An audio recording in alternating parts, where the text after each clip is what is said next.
Well, I don't know if this is going to make much sense, but we're going to try. One-sided connection. I wanted to revisit a topic from about 5 years ago. 4 years ago? Yeah, 4 years ago. So, I started doing the vlog 4 years ago, and the very first conversations I had were about legacy and connection, and I was having some conversations recently that discussed those things, and I thought it would be a good time to revisit now that I understand some of those things even more than I did back then. So for me, when I mean one-sided connection, I guess you could look at it in two different ways about, so let's say, I mean, that's the thing, the vlog in itself is a manifestation of one-sided connection. And so is just any social media thing that I do, basically. So there's opportunity for more, like genuine connection on both sides, but a lot of it is one-sided. And what I mean by the one-sided connection is, let's say, I guess we'll define the other kind of connection first. But like, let's say I am speaking to, whatever, I make a post, and then somebody responds to that post, and then maybe we have a little back and forth about art and can discuss things about life or whatever. Maybe we connect over private messaging and discuss some things there because we saw each other's work and thought it was cool, and then just whatever, just naturally engaged in a real conversation. That would be just genuine, authentic connection that happens. That is both ways, benefiting both people and actively being pursued by two people. One-way connection, you could have it be, I'm putting stuff out there and people are connecting to the material, not necessarily giving me any feedback or talking with me, but they're connecting to what I'm putting out there. However, the one-sided connection that I want to focus on mainly is that I get something out of putting it out there even if there is no feedback. So earlier on, again, some of this is jumping off of that conversation from like 4 years ago. I haven't re-watched it or re-listened to it, but I know I can recall some of what I said there, not all of it, and it was a much longer conversation. I mean, the connection piece especially, because I didn't do it alone. But part of my expressions online via vlog or any social media platform that I express on, especially if it's an art-related platform, it is to combat mortality. It is that I am putting something out there. And no, it's not physically tangible, but I mean, that's the thing with painting, right? Like, creating a painting is a tangible object, and I can say, I was here, I did this thing. And now someone else has that thing, a lot of the times, if it gets gifted or sold, and that part of me gets to carry on through that piece. And I mentioned this before, what happens to that piece, I will never know in most cases. I will not know if it ends up at Value Village or in a dumpster or if someone paints over it. It could remain in someone's family for generations, or it could be like, yeah, what a waste of money, why did I buy this? And they throw it out, right? Like, I don't know what happens. Or it gets passed down to a kid and that kid doesn't see any value in it, so then they throw it out. Or paint over it, I don't know. But there is this thing that happens where I feel like I've got all these pieces out there, these pieces of me, and therefore there's a legacy there. Because legacy for me is a huge thing that is connected to mortality. And that I have to admit and face the facts that I'm not going to live forever, which is difficult for me to deal with. I get really concerned about it and like scared of it and anxious about it. It stresses me out. So I could say that art making is one way that I deal with that anxiety, that I deal with the subject of mortality in general by creating art that I get to leave behind. And I could do that through writing too. But there is part of it in the digital realm with vlogging, and part of showing, my process and my work and whatever out there. And then there's the physical, tangible stuff, like my visual art generally. Sometimes it's photography, and I don't make prints of that really. So, but anyway, like paintings, physical paintings that are out there that could be around for hundreds of years or not make it past a few days. And that thought alone just helps me say, okay, well, I've left something behind that is not just, oh, maybe I had some words with someone and really inspired them, but it doesn't hit the same as being like, here's a physical thing that can continue to inspire. Because I guess here's the thing too, is like the way that someone lives, they can lead by example, they can be an amazing person, and they can then inspire someone to live better.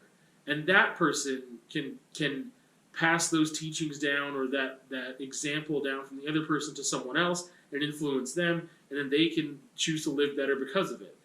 And that is a thing. And so I've thought about this before, of like, with teaching, right? Of like, what if I was able to change a student's mind about art? What if I was able to give them the confidence to create? If I was able to engage them in critical thinking skills in a way that they hadn't seen before, and then they are affected positively by that, and that it opens something up for them where they can continue the learning on their own, and that they in turn pass that along to someone else and someone else and someone else.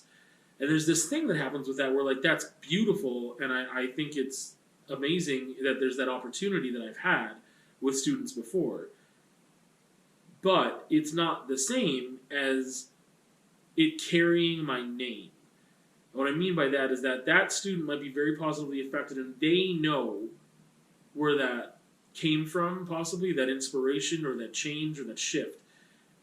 But it doesn't necessarily mean that they're passing that on in a focused way and saying, hey, I had this art teacher once, and his name is John, and whatever, and he taught me this thing, and I'm going to teach you now. Like, I don't think it would happen that way very often.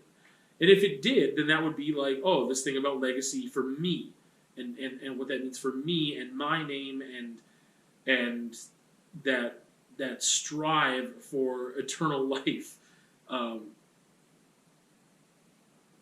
And this gets into other areas like fame and recognition, and I need to get back there, so I'm hoping I don't lose myself.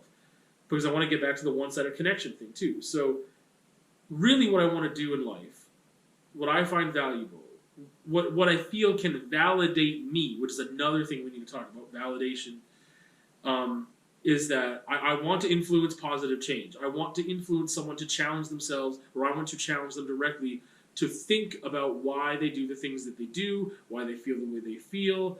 I want to challenge someone in a way that gets them to challenge other things, whether it be challenging me, or challenging a system, or challenging preconceived notions, or whatever. And a lot of that in art class was like, what is art? What do you think art is? Why do you think that? What can it be? Let's open it up, right? Like, it could be so much more than you maybe thought it could be. And that you have the skills and abilities, the heart and the mind in order to engage with art and to contribute and to add value to a community and other people around you, and most importantly, to yourself.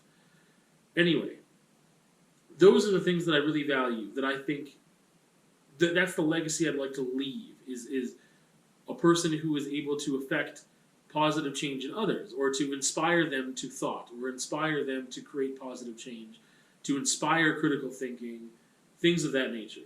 So, if I go back to one-sided connection, for me, what I get out of doing things like vlogging, there's different parts of it for different purposes. Some of it is for like my family in another continent, that it's a way that they can connect to me without me actually, talking with them. And there's a language barrier there as part of it, but there's also like a lack of emotional connection on my part, but from being so far apart for so long and barely meeting these people that are my family, my blood family. that we share DNA, that if they were interested in my life, they can view that. There's also this component that I've talked about with mortality and being like, well, it's there. You can go look at X amount of years of my life that I've chosen to display for you. You can find that on YouTube for as long as YouTube is a thing, right? For as long as you can find it, as long as they continue to host those videos, like whatever. That's a possibility for as long as that exists. And things like Instagram or Facebook or like my art being on there. It's like, yeah, you can engage with that at your own leisure. And here's the thing about the one-sided connection piece for me. It is that it feels weird. It's awkward. It's kind of like being on one end of like a canyon and throwing a rope, but you can't see if it hits the other side. And if you hear it hit the other side, so let's say I make a post, I can hear that the rope hits the other side. I don't know sometimes if someone has picked the rope up. Like, I don't know that. I can't tell if they picked the rope up. Versus like that genuine, authentic connection is like they picked it up, they're tugging on it a bit, and I can tug back, and I can feel they're there, and then, I don't know, somehow we end up having a conversation. Or end up exchanging something that's tangible. But I'm just throwing a rope across blindly, hoping it hits the other side, and there's enough hope in that because I know that the post made it. It got posted and people saw it. Some people did. That they saw it. That even if there is no feedback and there's no genuine engagement and whatever, there's no conversation that comes of it, that there's hope that maybe it inspired one of those things that I talked about. It inspired critical thinking, or it inspired, oh, wow, that's really cool, and like maybe I could do something like that, or it challenged someone to think differently about something. That is the hope, and that to me feels like it's weird because like I'm not connecting with anything. It's opportunity for connection. It's like I put it out there. I'm out there, and my work is out there, and the post is out there. My thoughts and feelings are out there, and that's the best I can do. And that feels like okay. I'm connecting to an opportunity for connection. I'm connecting. I'm available for connection. I am like putting that out there so that people can connect to it, even if I'm not getting the feedback that they have seen value in this thing and that it has done something positive for them. I'm not necessarily getting that feedback a lot of the time, but I know just from the feedback that I have gotten from time to time that people can take that and they can appreciate it and that it can inspire and or move them into different directions. And that's what I like about other people's work. It's why I like seeing captions when people post something or videos that explain something or whatever. That's just what I value. Sometimes just seeing, I don't know, just like talking about people's process, or when people talk about their process, when I can, again, see like words attached to their visual art sometimes, knowing other people's struggles, knowing their battles, their whatever, like sharing that, being vulnerable, like I like to see that. I like to hear it. I like to dive into that. And like, I'll scroll Instagram and just like pretty things. Like there's an aesthetic beauty to things that I also engage in. I'm like, oh, that's beautiful. I like that. But I also like the story. I want to hear the story. I want to know the story. I want to connect with people. I have a really hard time being super introverted on like pushing for that connection. I want to engage with people that I value and that I feel are worthwhile and that add something to my life, which I also am a very quick judge of if you are a person who does that or will do that or can do that for me. But I get something out of that hope. So there's like a one-sided connection on my part of like someone's connecting with it somewhere. I don't know who, I don't know when, I don't know how much, but someone is. And then I just take that and hold it as truth. Maybe it's ignorant to do it, but I mean, like I said, I've gotten feedback enough that I'm sure that it is happening from time to time. And that makes me feel less alone. It makes me feel, again, more connected, more.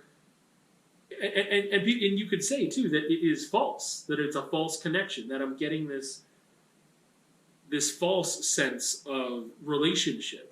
Because unless I'm really engaging, but I mean, I have real relationships, I have friendships that I keep up with, right? I have relationships that I do pour time into and make genuine connections and have conversation and we have real human moments, right?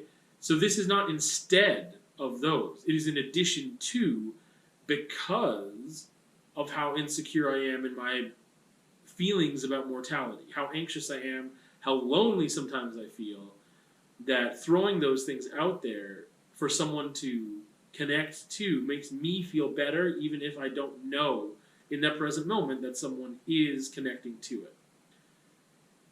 So there's that part. I mentioned the mortality part. I think the last part to talk about is the validation thing. And it's interesting because I don't like attention being on me. So there's two very specific incidences in my life before vlogging, and that's the third one, I guess, or videos in general, which this would be both, where I have gravitated towards a thing that pushes me in front of people, but I don't want the attention on me.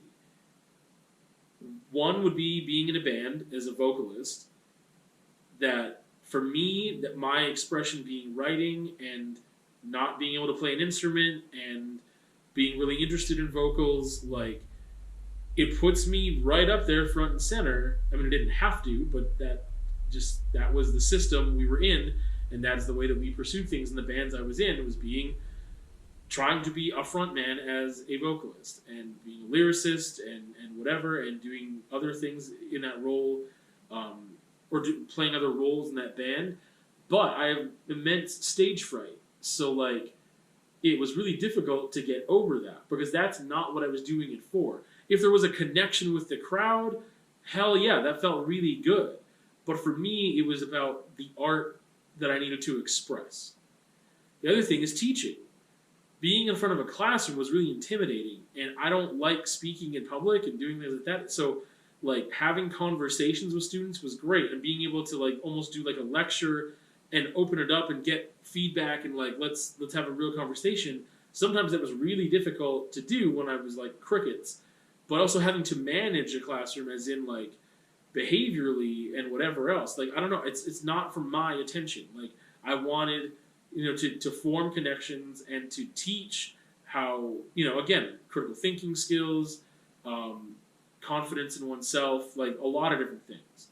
And I made amazing connections that I really value.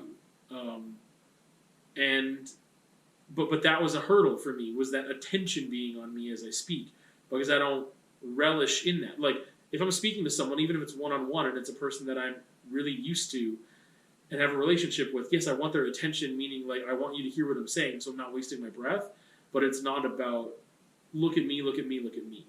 Which, again, with how active I can be on social media, seems not the truth.